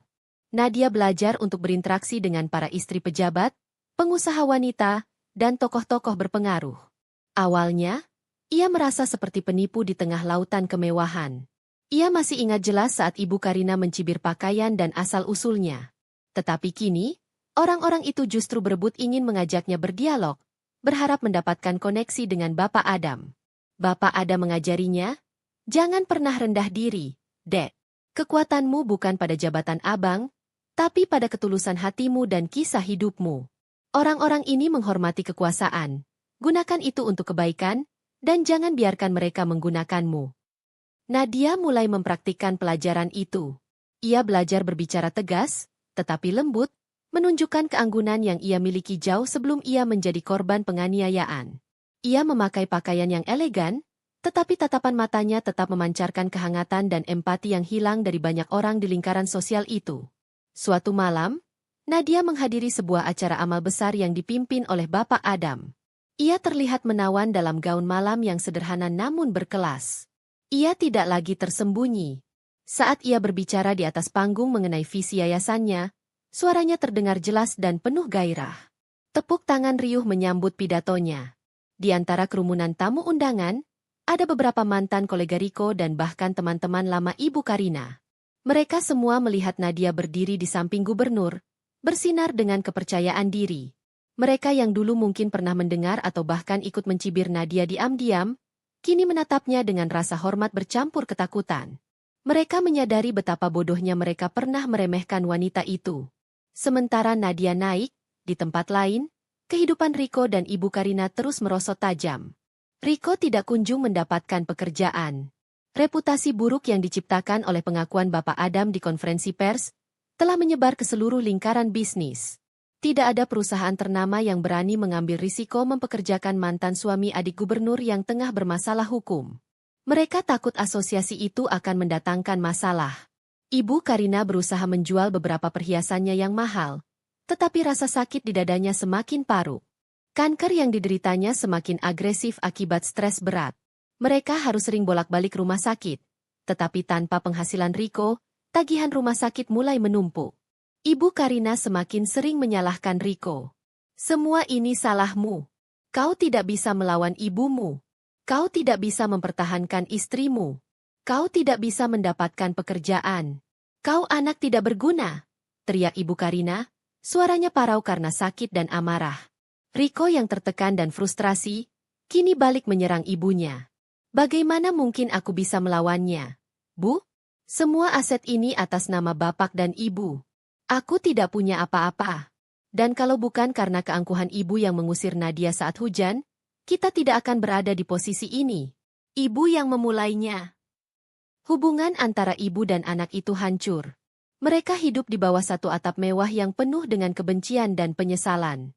Mereka selalu berharap akan ada belas kasihan dari Nadia atau Bapak Adam, tetapi yang datang hanyalah surat resmi dari pengacara yang memberitahukan bahwa gugatan cerai Nadia telah dikabulkan secara fair stake, tanpa kehadiran tergugat, dan tuntutan ganti rugi perdata sedang diproses. Nadia tahu mengenai penderitaan mantan mertua dan suaminya dari laporan yang diberikan oleh Bapak Adam. Tetapi ia tidak merasa senang atau puas. Ia hanya merasa kasihan pada Riko yang tidak pernah tumbuh dewasa, dan menyesal untuk Ibu Karina yang memilih menghancurkan kebahagiaan demi keangkuhan. Fokus Nadia kini hanya pada masa depan. Ia belajar tentang politik pemerintahan dari Bapak Adam, ia belajar tentang manajemen dari yayasan, dan yang paling penting, ia belajar tentang harga diri. Ia tidak lagi melihat dirinya sebagai korban, tetapi sebagai penyintas. Suatu malam, Bapak Adam membawa Nadia ke kediaman resmi gubernur. Di sana, mereka makan malam bersama dengan para staf penting. Nadia membahas ide-idenya untuk program pendidikan anak-anak di daerah terpencil. Ia berbicara bukan sebagai adik gubernur, tetapi sebagai seorang profesional yang bersemangat. Bapak Adam menatapnya dengan bangga. Ia telah berhasil. Ia tidak hanya menemukan adiknya, tetapi ia juga telah membantunya menemukan jati diri. Perlakuan kejam yang diterima Nadia di masa lalu telah menjadi pupuk yang menumbuhkan wanita yang kuat dan berempati. Balasan terbaik untuk kekejaman Ibu Karina bukanlah penjara, melainkan menyaksikan wanita yang mereka injak-injak ini berdiri lebih tinggi dari mereka, mencapai kesuksesan yang tak pernah mereka raih. 6 bulan telah berlalu sejak konvo mobil mewah itu pergi dan membawa serta kebahagiaan serta martabat dari rumah Ibu Karina dan Riko. Jika bab 6 adalah tentang kebangkitan Nadia, maka bab 7 adalah tentang kejatuhan yang tak terhindarkan bagi mantan keluarga mertuanya. Mereka kini hidup di bawah bayang-bayang kehancuran total. Rumah yang dulu megah kini terasa seperti mausoleum. Lampu-lampu dimatikan untuk menghemat listrik, AC jarang dinyalakan, dan keheningan yang menyesakan hanya dipecahkan oleh batuk para Ibu Karina dan pertengkaran sengit antara ibu dan anak. Ibu Karina berada di titik terendah dalam hidupnya. Kesehatan yang terus memburuk akibat kanker yang diabaikan dan stres akut membuatnya menjadi sosok yang rapuh, jauh dari citra sosialita angkuh yang ia kenal. Ia tidak lagi peduli dengan penampilan. Ia hanya peduli pada rasa sakit yang menggerogoti tubuhnya dan tagihan rumah sakit yang semakin menumpuk. Kau harusnya bisa melakukan sesuatu, Riko. Setidaknya carikan aku perawat yang layak. Seru Ibu Karina suatu malam, suaranya lemah tetapi masih menuntut. Ia terbaring di sofa ruang tamu yang berdebu. Riko hanya bisa menunduk. Uang kita hampir habis, Bu. Setelah denda dari pengadilan untuk tuntutan perdata awal Nadia, sisa tabungan kita tinggal sedikit. Dokter bilang ibu butuh perawatan mahal. Dan aku bahkan tidak punya uang untuk membeli obat penghilang rasa sakit yang paling murah. Fakta itu adalah pukulan telak. Mereka, yang dulu hidup bergelimang kemewahan, kini terpaksa menghitung setiap rupiah. Mereka tidak bisa lagi menjual aset-aset mahal karena sebagian besar telah diblokir atau disita sebagai jaminan atas tuntutan perdata yang masih berjalan. Riko sudah mencoba melamar ke puluhan perusahaan, tetapi nama dan skandalnya telah menjadi red flag di mana-mana. Riko menghabiskan hari-harinya di kamar, tenggelam dalam penyesalan yang terlambat dan kebingungan. Penyesalannya bukan karena ia telah menyakiti Nadia, melainkan karena ia tidak menyadari betapa berharganya koneksi Nadia sebagai adik gubernur bagi masa depan mereka. Ia menyesal karena memilih patuh pada ibunya daripada menyelamatkan pernikahan yang ternyata adalah tiket emas. Suatu hari, Riko mencoba memberanikan diri menemui salah satu teman bisnis lamanya, berharap mendapatkan pekerjaan. Ia menunggu berjam-jam di lobi kantor mewah. Ketika ia akhirnya bertemu dengan temannya, ia disambut dengan senyuman yang dibuat-buat dan tatapan kasihan. "Maaf, Riko. Aku sungguh tidak bisa membantumu," kata temannya dengan nada datar. "Ini bukan masalah kemampuan, kau tahu itu. Tapi, kau lihat sendiri, kita tidak bisa mengambil risiko. Apalagi setelah semua berita tentang Nadia dan Bapak Adam." "Tapi itu urusan pribadi," balas Riko putus asa. "Tidak, Riko. Ketika istrimu dijemput oleh gubernur dan kau dicap sebagai penelantar, itu menjadi urusan publik. Reputasi itu segalanya. Kau harus mengerti." Riko kembali ke rumah dengan tangan hampa. Rasa malu dan putus asa menyelimutinya. Saat ia berjalan pulang, ia melihat sebuah baliho besar di jalan utama. Baliho itu menampilkan wajah Nadia, tersenyum anggun di samping Bapak Adam, mengumumkan program baru untuk yayasan pendidikan. Baliho itu tampak begitu bersinar, seolah menertawakan kehancuran dirinya. Penderitaan sosial mereka juga tak terhindarkan. Para tetangga yang dulu hormat dan selalu menyapa Ibu Karina kini hanya melirik sekilas dengan cibiran di wajah mereka. Ibu Karina yang dulunya memimpin arisan sosialita, kini tidak pernah diundang ke acara apapun. Bahkan saat ia mencoba menelepon, panggilannya diabaikan. Ini semua karena perempuan itu. Dia sengaja memamerkan kekuasaannya. Tuduh Ibu Karina, saat Riko menunjukkan foto Nadia di koran. Dia tidak memamerkan kekuasaan, Bu. Dia hanya hidup. Dia berhasil maju. Kita yang diam di tempat karena takut menghadapi konsekuensi kita sendiri. Riko akhirnya meledak, menumpahkan semua frustrasinya. Perdebatan ini tidak pernah berujung. Sore itu, datanglah surat resmi lagi. Kali ini dari pengadilan. Itu adalah pemberitahuan bahwa rumah mereka, yang merupakan aset utama, akan dijual secara paksa untuk menutupi hutang dan denda yang timbul dari tuntutan ganti rugi perdata Nadia. Riko membaca surat itu dengan tangan gemetar. Rumah ini adalah warisan. Rumah ini adalah lambang status sosial mereka. Bu, rumah kita, mereka akan menyita rumah kita. Riko nyaris berteriak. Ibu Karina terdiam. Wajahnya yang pucat semakin memutih. Bagi Ibu Karina, kehilangan uang adalah hal yang mengerikan. Tetapi kehilangan rumah adalah kehilangan identitas. Ia selalu menganggap rumah ini sebagai bukti keunggulannya atas Nadia. Tidak, kau tidak boleh membiarkan ini terjadi. Itu rumahku. Aku tidak akan pergi. Bentak Ibu Karina, mencoba bangkit dari sofa, tetapi tubuhnya tidak lagi menuruti kemauannya.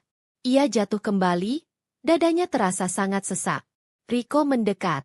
Ia melihat mata ibunya yang dulunya penuh api, kini dipenuhi ketakutan dan air mata penyesalan. Mereka telah mencapai titik nadir. Mereka telah melakukan kejahatan, dan balasan yang mereka terima bukanlah balas dendam yang direncanakan, melainkan konsekuensi logis dari tindakan mereka yang dipercepat oleh keadilan yang didukung kekuasaan. Mereka kehilangan segalanya, bukan karena Nadia merebutnya, tetapi karena mereka menghancurkan fondasi mereka sendiri. Di tengah hiruk-pikuk urusan yayasan dan kegiatan pemerintahan, Bapak Adam tidak pernah melupakan janji keadilannya kepada Nadia. Ia telah menugaskan tim audit dan investigasi dari kantornya untuk meneliti latar belakang keuangan Riko. Tujuannya bukan semata-mata membalas dendam, tetapi untuk memastikan bahwa jika ada kejahatan yang tersembunyi, itu harus diungkap dan ditindaklanjuti sesuai hukum. Bapak Adam tidak ingin dirinya dicap sebagai pejabat yang menggunakan kekuasaan untuk kepentingan pribadi, melainkan untuk penegakan kebenaran. Tim investigasi bekerja dalam diam, menjauh dari sorotan publik. Mereka fokus pada perusahaan lama tempat Riko bekerja, menelusuri kontrak-kontrak yang mencurigakan, terutama yang melibatkan proyek-proyek yang bersinggungan dengan dana publik. Setelah berminggu-minggu penyidikan, laporan akhir diletakkan di meja Bapak Adam. Laporan itu tebal dan berisi temuan yang mengejutkan. Ternyata, beberapa tahun sebelum menikahi Nadia, dan bahkan selama awal pernikahannya, Riko terlibat dalam skema penggelapan dana kecil dan penipuan yang rumit di perusahaannya yang lama. Ia menggunakan jabatannya untuk menggelembungkan biaya kontrak dan menerima komisi tersembunyi. Skema ini secara langsung merugikan beberapa proyek infrastruktur di daerah yang saat ini menjadi fokus Bapak Adam. Yang lebih ironis dan menyakitkan bagi Nadia, salah satu proyek yang dirugikan oleh ulah Riko adalah pembangunan fasilitas sanitasi di panti asuhan tempat Nadia pernah tinggal. Saat itu, Nadia bahkan sempat mendengar berita samar tentang keterlambatan dana proyek, tetapi tidak pernah menyangka suaminya sendiri terlibat. Riko telah mencuri dari tempat yang pernah menjadi rumah bagi istrinya. Bapak Adam membaca laporan itu dengan dahi mengernyit. Kemarahan yang ia rasakan jauh lebih besar daripada saat Nadia diusir. Kali ini, kemarahannya didasarkan pada pelanggaran hukum dan etika publik. Ia memanggil Nadia ke kantornya dan menunjukkan ringkasan laporan itu. Nadia yang kini sudah tegar, membaca isinya dengan wajah terkejut bercampur jijik. Dia mencuri dari panti asuhan? Bisik Nadia, matanya berkaca-kaca. Ia tidak bisa membayangkan betapa piciknya hati Riko. Iya, deh. Dia tidak hanya pengecut, dia juga kriminal. Dia telah merugikan banyak orang. Dan parahnya, dia melakukannya saat abang sedang sibuk mencari tahu tentang keterlambatan dana panti asuhan itu, jelas Bapak Adam. Ini bukan lagi masalah pribadi antara suami dan istri. Ini adalah kejahatan. Abang akan melaporkan ini secara resmi ke kejaksaan. Abang harus melakukannya. Demi integritas abang sebagai gubernur, dan demi keadilan. Nadia mengangguk. Ia tidak meminta belas kasihan untuk Riko. Ia sudah benar-benar menutup hatinya. Lakukan, Bang. Biar hukum yang berbicara. Di rumah mewah yang sebentar lagi disita, Riko dan Ibu Karina hidup dalam ketakutan yang semakin menjadi-jadi. Mereka hanya fokus pada bagaimana caranya menunda penyitaan rumah. Mereka mengira masalah terbesar mereka hanyalah perdata. Namun, suatu sore, suasana rumah mereka tiba-tiba dikepung oleh kendaraan resmi. Itu bukan mobil lelang atau pengacara perdata. Kali ini, yang datang adalah petugas dari Kejaksaan Agung, didampingi oleh beberapa polisi berseragam. Riko dan Ibu Karina terperanjat. Mereka panik, mengira ini adalah penggusuran paksa. Seorang jaksa penuntut umum yang tegas masuk ke dalam rumah. Ia membawa surat perintah penahanan. Saudara Riko, Anda ditahan atas dugaan tindak pidana korupsi, penipuan, dan penggelapan dana proyek infrastruktur beberapa tahun lalu. Anda memiliki hak untuk didampingi pengacara, tetapi Anda harus ikut kami sekarang, ucap jaksa itu tanpa basa-basi. Riko memucat, bahkan lebih pucat daripada saat Bapak Adam menjemput Nadia. Ia tidak pernah menyangka kejahatan lamanya akan terungkap. Tidak, itu sudah lama sekali. Saya tidak bersalah. Ini fitnah. Ini pasti dendam Nadia dan kakaknya. Teriak Riko, mencoba melawan. Ibu Karina yang mendengar kata korupsi dan penahanan langsung histeris. Ia merangkak turun dari sofa, mencoba menghalangi petugas. Jangan sentuh anakku. Dia tidak bersalah. Nadia, kau iblis. Kau balas dendam pada kami. Kau akan masuk neraka. Teriak Ibu Karina dengan suara parau, mengumpat sambil batuk-batuk parah. Petugas dengan sopan menyingkirkan Ibu Karina dan memakaikan borgol ke tangan Riko. Ini bukan dendam, Ibu. Ini adalah penegakan hukum berdasarkan bukti yang kuat. Kasus ini murni pidana dan sudah lama diarsipkan. Sekarang terungkap kembali berkat audit dan investigasi baru. Jelas jaksa itu dengan tegas, mematahkan semua tuduhan tentang balas dendam politik. Riko diseret keluar rumah, wajahnya penuh air mata dan rasa malu yang tak terhingga. Ia melihat ke sekeliling, dan menemukan para tetangga sudah berkerumun, menyaksikan kehancurannya yang total dan dramatis. Ibu Karina ditinggalkan sendirian di ruang tamu yang kini terasa benar-benar hancur. Ia jatuh terduduk di lantai, tangisannya berubah menjadi lolongan yang menyayat hati. Ia telah kehilangan putranya ke penjara, kehilangan kekayaannya, kehilangan martabatnya, dan kini ia sendirian, sakit parah, di rumah yang akan segera disita. Balasan yang ia terima tidak hanya berupa kehilangan menantu yang ternyata adalah adik gubernur, tetapi juga kehilangan putranya sendiri karena kejahatan yang ditimbulkannya sendiri. Keadilan akhirnya datang, tidak melalui tangan Nadia, tetapi melalui sistem yang dipicu oleh integritas Bapak Adam. Beberapa minggu setelah penangkapan dramatis Riko, proses hukum berjalan cepat dan tanpa kompromi. Kejaksaan telah mengumpulkan bukti yang tak terbantahkan mengenai penipuan, penggelapan, dan korupsi yang dilakukan Riko di masa lalu. Kasusnya mendapat sorotan publik, tetapi Bapak Adam memastikan bahwa prosesnya transparan dan bebas dari intervensi politik, meskipun semua orang tahu bahwa integritasnya didorong oleh keinginan untuk menegakkan keadilan bagi Nadia. Riko menghadapi persidangan yang singkat namun berat. Pengacaranya, yang disewa dengan tergesa-gesa dan dibayar mahal dari sisa-sisa tabungan Ibu Karina, tidak mampu melawan tumpukan bukti yang disajikan oleh tim jaksa penuntut umum. Tidak ada belas kasihan, dan tidak ada keringanan. Riko dinyatakan bersalah atas semua dakwaan pidana. Vonisnya dijatuhkan, Riko dijatuhi hukuman penjara yang cukup lama, dan yang paling parah, ia diharuskan membayar denda yang sangat besar sebagai ganti rugi atas dana publik yang telah ia gelapkan. Di dalam rumah, Ibu Karina menerima berita vonis itu dari pengacara Riko melalui telepon. Ia terduduk di sofa yang kini tampak kumal, mendengarkan dengan napas tertahan saat pengacara menjelaskan bahwa semua aset mereka, termasuk rumah mewah itu, harus dilelang untuk menutupi denda dan kerugian yang ditimbulkan oleh Riko. Lelang? Maksudmu, kami harus pindah? Ibu Karina bertanya, suaranya hampir tidak terdengar, dipenuhi kejutan dan keputusasaan. Ya, Ibu, jawab pengacara itu dengan nada lelah. Karena gugatan perdata dari Nona Nadia dan denda pidana dari kejaksaan, tidak ada lagi yang tersisa. Anda harus segera mengosongkan rumah. Paling lambat minggu depan. Telepon jatuh dari tangan Ibu Karina. Selama ini, ia percaya bahwa kekayaan dan status sosial adalah segalanya. Ia yakin bahwa uang selalu bisa menyelesaikan masalah, termasuk kejahatannya sendiri. Kini, ia harus menghadapi kenyataan pahit. Keangkuhannya telah membawa kehancuran finansial dan hukum yang total. Ia sendirian, sakit parah, dan tidak punya siapa-siapa lagi untuk diandalkan. Rico dipenjara, dan Nadia berada di puncak kekuasaan yang ia anggap remeh. Kondisi Ibu Karina memburuk drastis. Penyakitnya menyerang lebih cepat akibat stres berat. Ia tidak punya pilihan selain menghubungi kerabat jauh yang selama ini ia pandang sebelah mata, memohon untuk diberikan tempat berlindung sementara setelah rumahnya disita. Kerabatnya yang sederhana itu, meskipun terkejut melihat kejatuhan Ibu Karina, menerima dengan syarat ia harus membayar biaya perawatan yang mahal. Beberapa hari kemudian, proses penyitaan rumah itu terjadi. Ini adalah adegan yang paling menyakitkan bagi Ibu Karina. Ia harus menyaksikan para petugas lelang memasang papan pengumuman di gerbang rumahnya yang dulu ia banggakan. Perabotan mewah, barang-barang antik, semua yang menjadi lambang kesombongannya, satu persatu dibawa keluar untuk dinilai.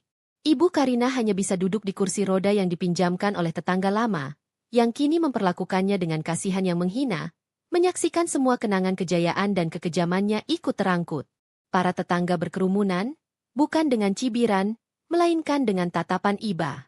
Mereka melihat Karma bekerja secara nyata. Wanita yang dulu sangat meremehkan orang lain, kini menjadi objek rasa kasihan mereka. Ibu Karina didorong keluar rumah. Untuk pertama kalinya, ia merasakan apa yang dirasakan Nadia di malam hujan itu. Rasa kehampaan, diusir dari tempat yang seharusnya menjadi miliknya, dan harus menghadapi masa depan yang tidak pasti tanpa dukungan. Bedanya, Nadia diusir karena kekejaman, sementara Ibu Karina diusir karena keadilan. Saat ia dibawa pergi oleh kerabatnya, ia melihat sekilas ke teras. Teras yang sama tempat Nadia meringkuk di tengah hujan, dan tempat Bapak Adam berdiri menjemputnya. Air mata Ibu Karina mengalir. Itu bukan tangisan penyesalan moral, melainkan penyesalan atas pilihan yang salah. Jika saja malam itu ia membuka pintu dan membiarkan Nadia masuk, ia tidak akan kehilangan putranya dan semua hartanya. Di sisi lain kota, Nadia menerima laporan penyelesaian kasus hukum dan lelang aset. Bapak Adam menjelaskan bahwa uang ganti rugi perdata yang menjadi hak Nadia akan dimasukkan ke dalam yayasan, sesuai permintaan Nadia. Ia tidak ingin sepeser pun uang yang berasal dari penderitaannya itu. Namun, Bapak Adam juga menyampaikan kabar mengenai kondisi Ibu Karina yang sakit parah dan kini harus bergantung pada kerabat jauh. Dia membayar semua perbuatannya. Dek, ujar Bapak Adam. Tapi abang ingin kamu tahu, kamu tidak perlu membencinya. Biarkan dia menghadapi akibatnya sendiri, dan kamu fokus pada hidupmu. Nadia mendengarkan. Ia tidak merasakan kemenangan. Ia hanya merasakan kedamaian. Ia tidak perlu membalas kejahatan dengan kejahatan. Balasan terbaik adalah ketika ia sendiri sudah melompat jauh di atas mereka, membangun kehidupan yang bermartabat dan sukses, sementara mereka tenggelam dalam konsekuensi perbuatan mereka sendiri. Ia tahu satu hal yang harus ia lakukan untuk benar-benar menutup babak ini. Ia harus menemui Ibu Karina untuk yang terakhir kalinya. Bukan untuk membalas, tetapi untuk menutup pintu masa lalu dengan kelegaan di hatinya. Beberapa bulan berlalu. Kehidupan Nadia telah mencapai puncak kedamaian dan kesuksesan. Ia kini tidak hanya menjabat sebagai kepala yayasan, tetapi juga dihormati sebagai sosok wanita yang memiliki ketahanan luar biasa. Statusnya sebagai adik gubernur telah memfasilitasi banyak program kesejahteraan, dan ia menemukan kebahagiaan sejati dalam melayani masyarakat, khususnya anak-anak panti asuhan. Ia tidak lagi mencari cinta romantis. Ia menemukan makna hidup dalam kasih sayang persaudaraan Bapak Adam dan kepuasan batin dari pekerjaan amalnya. Sesuai tekadnya, Nadia meminta Bapak Adam untuk membawanya mengunjungi Ibu Karina. Pertemuan itu diatur di rumah kerabat jauh Ibu Karina yang sederhana, jauh dari kemewahan masa lalu. Nadia memasuki ruangan. Ia melihat Ibu Karina terbaring lemah di tempat tidur, tubuhnya kurus, dan wajahnya dipenuhi garis-garis rasa sakit dan penyesalan. Di sampingnya, ada Bapak Adam yang berdiri memberikan dukungan moral pada Nadia. Bu Karina, sapa Nadia lembut. Ibu Karina membuka matanya. Ia terkejut melihat Nadia yang kini berdiri di hadapannya, bukan dengan caci maki, melainkan dengan tatapan tenang yang penuh martabat. Ia tidak lagi melihat wanita yang dulu ia injak-injak, melainkan seorang wanita yang memancarkan kekuatan sejati. Nadia. Suara Ibu Karina serak. Air matanya menetes. Kau datang untuk melihat kehancuranku, kan? Saya datang bukan untuk itu, Bu, jawab Nadia tulus, menolak untuk duduk di dekatnya. Saya datang untuk menutup babak ini. Saya ingin Ibu tahu, saya sudah memaafkan semua yang Ibu lakukan pada saya secara pribadi. Malam hujan itu sudah saya kubur. Ibu Karina menangis. Aku minta maaf, Nadia. Aku salah. Aku menyesal. Semua yang kuraih, semua yang kubanggakan, hilang dalam sekejap. Aku kehilangan Riko. Aku kehilangan rumahku. Aku kehilangan semuanya. Aku membayar mahal. Nadia mengangguk. Ya, Ibu membayar mahal. Tapi Ibu harus tahu, balasan yang Ibu terima bukanlah dari dendam saya. Balasan itu datang dari keadilan hukum yang dipicu oleh kejahatan Riko, dan dari konsekuensi alami dari keangkuhan Ibu sendiri. Saya tidak perlu membalas. Saya hanya perlu maju. Nadia memberikan sebuah amplop kepada kerabat Ibu Karina, bukan uang dari harta sitaan, tetapi sumbangan pribadi dari Nadia dan Bapak Adam untuk biaya pengobatan Ibu Karina selanjutnya. Itu adalah tindakan kemanusiaan, bukan pengampunan dosa. Saya harap Ibu bisa menemukan kedamaian, ucap Nadia untuk terakhir kalinya, lalu ia berbalik. Ia meninggalkan ruangan itu bersama Bapak Adam. Di luar, ia menarik napas lega. Ia telah membebaskan dirinya dari beban kebencian. Riko, sementara itu, menjalani hukumannya di penjara. Terpisah dari kekayaan dan perlindungan ibunya, ia akhirnya menghadapi kejahatan yang ia lakukan sendirian. Ia menulis surat penyesalan kepada Nadia, tetapi surat itu hanya dibaca oleh Bapak Adam, yang segera menyobeknya. Riko tidak akan pernah mendapatkan perhatian dari Nadia lagi. Ia harus membayar kesalahannya di balik jeruji besi. Tahun-tahun berlalu. Ibu Karina akhirnya meninggal dunia dalam kesendirian, tetapi dengan perawatan yang layak berkat bantuan kemanusiaan dari Nadia dan Bapak Adam. Riko tetap berada di penjara, menyesali bukan hanya kejahatannya, tetapi juga malam hujan di mana ia mengusir satu-satunya harapan untuk kebahagiaan dan keamanannya. Nadia terus bersinar. Ia menjadi sosok wanita inspiratif, dicintai oleh masyarakat, dan menjadi tangan kanan Bapak Adam dalam urusan sosial. Ia tidak hanya mendapatkan kekayaan dan kekuasaan, ia mendapatkan kembali martabatnya, keluarganya, dan tujuan hidupnya. Balasan yang paling setimpal bagi Ibu Karina dan Riko adalah menyaksikan dari kejauhan, atau mendengar kabar, bahwa wanita yang mereka anggap tidak berharga telah mencapai kebahagiaan dan kesuksesan abadi, sementara mereka tenggelam dalam konsekuensi dari kejahatan yang mereka perbuat sendiri. Nadia akhirnya menemukan kedamaian sejati, hidup dalam cinta kasih persaudaraan Bapak Adam, dan membuktikan bahwa karma tidak selalu datang dalam bentuk dendam, melainkan dalam bentuk keadilan yang menempatkan yang benar di tempatnya yang tinggi, dan yang salah di tempatnya yang semestinya. Balasan yang paling setimpal bukanlah balas dendam, melainkan ketika kita fokus pada kebangkitan diri, sementara keadilan alamiah dan hukum menuntaskan konsekuensi bagi mereka yang berbuat zalim.